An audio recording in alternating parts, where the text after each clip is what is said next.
এয়া আমাৰ বিছনাবিলাক আমাৰ কেম্পৰ ভিতৰত এনেকুৱা হৈ আছে দেখিছেনে এয়া আমাৰ অৱস্থা এনেকুৱা হৈছে পাকঘৰ বেঙেনা কাটি থোৱা হৈছে এইবিলাক এয়া আমাৰ গাহৰি হৈ আছে এনেকৈ ইয়াত দিয়া হৈছে বিলাহী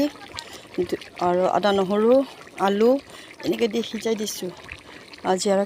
ইয়াত কেম্পত ইহঁতবিলাক আহি গৈছে সহায়ৰ বাবে এয়া সকলো ৰন্ধা বঢ়াত ব্যস্ত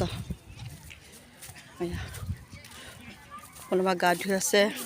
কোনোবা ৰান্ধি আছে তোক দেখাই দিম মোৰ বান্ধৱীজনী কৈছে মোক নেদেখাবি সি কাপোৰ ধুই আছে মানে বহুত ধুনীয়া প্লেচ হয় এইটো বজাৰ কৰি আছে চব